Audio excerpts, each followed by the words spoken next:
Albuquerque needs a nuclear crisis plan. That was the conclusion of the city council more than a year ago. The cause of the council's concern is a vast underground nuclear storage complex at Kirtland Air Force Base. But what's really in there? And should you be worried about security? Here's what KRQE News 13 investigative reporter Larry Barker has discovered. It's just a weed-choked patch of New Mexico prairie, but looks are deceiving. In fact, it's meant to deceive. You see, buried underground in an armed fortress just about a mile behind me is one of the most secure buildings in the world. Just what are they hiding? The Air Force facility at Kirtland is a main storage place for its nuclear weapons. Thousands of nuclear warheads are stowed just a few miles south of the airport on Air Force property. The only thing visible is a street called Prairie Road, leading to a ramp and a massive steel door.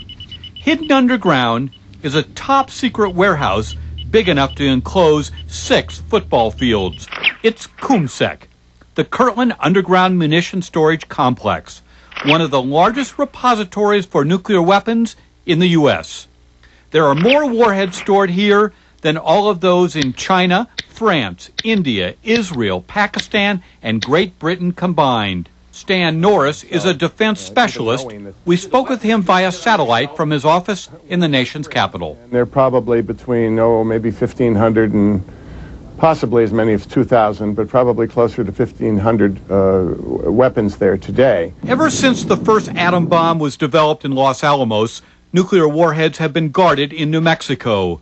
For 40 years, they were stored in Manzano Mountain, just outside Albuquerque. The rugged fortress is honeycombed with high-security tunnels where bank vault doors protect the stockpile. The mountain was deactivated in 1994. The Air Force moved its warhead arsenal to kummsc, which is easier to protect because it's underground. The facility is classified. No one in government will talk about it. But do a Google search and you'll find a wealth of public information about this top-secret warehouse. Welcome to kummsc. No, I didn't sneak inside. I'm standing in a computer-generated virtual model of the actual structure. Now, how do we know what this place looks like? Old-fashioned detective work, the internet, and a library card.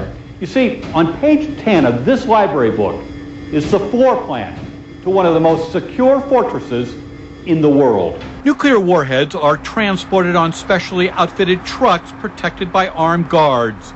The ramp leads to a loading dock. A 10-ton crane is used to unload the precious cargo. You will pass through a series of hydraulically operated steel blast doors mounted in 7-foot reinforced concrete. In the main corridor is office space for security and equipment storage.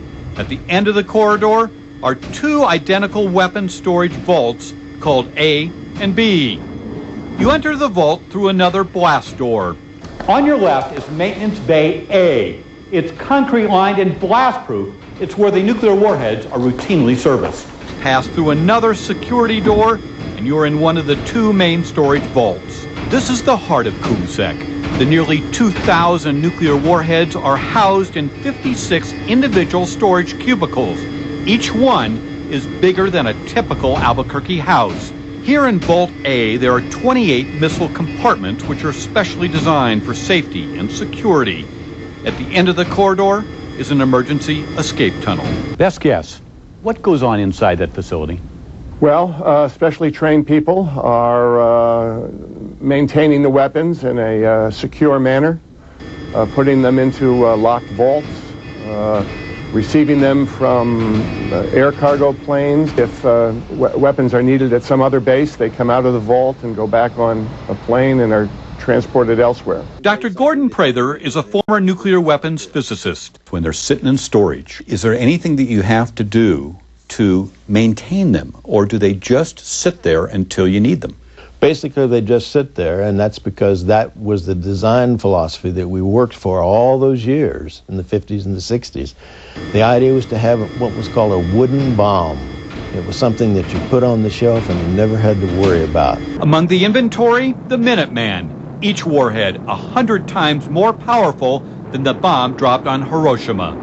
There are hundreds of air and ground-launched cruise missiles and nuclear-tipped bombs, enough firepower to blow New Mexico right off the map. What are the odds that one of these weapons, or all of them for that matter, could accidentally go off? Well, as close to zero as you can come. Certainly a weapon is not going to go off and there won't be a mushroom cloud over Albuquerque. Today, atomic warheads contain not only nuclear material, but high explosives like TNT as well. If the explosive gets set off, even by detonator or by hammer or whatever, static electricity, at one point, you'll get no yield. The high explosive will go off, and if you happen to be standing next to it, you're dead, but there won't be any, it won't be from a nuclear yield. Armed guards patrol above ground. There's electronic surveillance, and the stockpile is protected from aerial attack by a thick concrete cap. Although classified, kummsc is the military's worst-kept secret. Anyone with the least bit curiosity can find out that it has nuclear weapon-related duties. As far as the terrorists, well, I mean, they know there's gold in Fort Knox, too, but they're not going to get their hands on it, and I think that's the situation at Kirtland. They would have a zero chance of breaking in and doing anything about it. Larry Barker, KRQE News 13. Larry's investigative report tonight was based entirely on unclassified public source documents.